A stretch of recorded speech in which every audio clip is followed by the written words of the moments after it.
Ci troviamo al camping Valle dei Templi, il cui gestore è Michele Buggea, una delle strutture principali qui per il turismo. Vogliamo sapere un po' come sta andando, qual è il dopo Covid, Michele?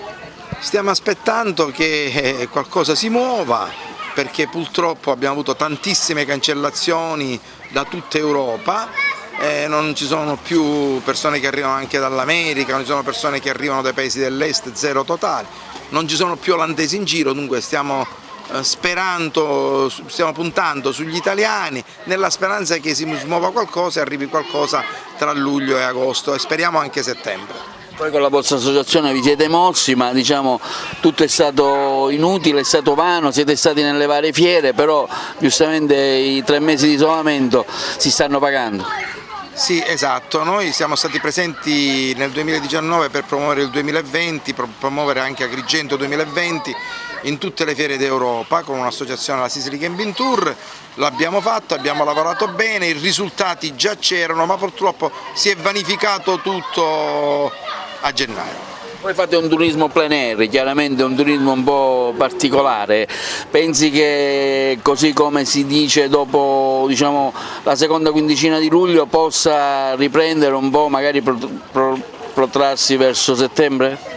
Ma noi speriamo di sì, noi ci siamo attenuti a tutte le regole di distanziamento, con il camper si può viaggiare in maniera sicura, con la tenda perché ci sono ampi spazi, dunque i contatti sono proprio pochissimi.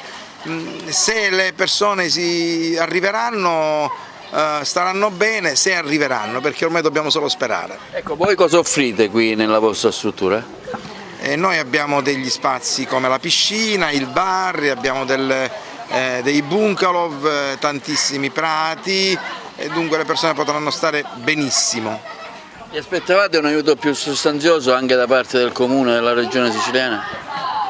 Noi sì, però se c'è una domanda in riserva forse è meglio, noi siamo estremamente preoccupati per il proseguo e una cosa che vorrei dire che ci terrorizza totalmente è la nave che c'è ormeggiata qui davanti a Agrigento perché ci telefonano e dicono che non vogliono venire perché siccome gli amici che sono già passati hanno telefonato e hanno detto che c'è la nave ormeggiata con la gente che sta male, anche se probabilmente non è vero, io non lo so questo, è giusto perché a noi ci arriva quello che sentiamo dalle televisioni, però è una cosa che sicuramente vi nuoce. Sì, ci penalizza tantissimo, dunque il sindaco di Porto Empedocle dovrebbe provvedere a farla togliere, il sindaco di Agrigento dovrebbe aiutare il sindaco di Porto Empedocle a fare togliere immediatamente questa nave perché ci sta danneggiando tantissimo.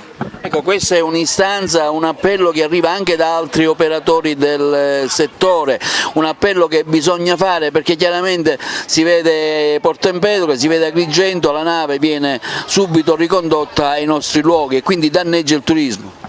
Sicuramente sì, i nostri clienti quando arrivano dal lato di Trapani fotografano la nave e ci dicono ma scusate, ma siamo certi, siamo sicuri perché se no ci spostiamo nelle zone del Ragusano o del Catanese.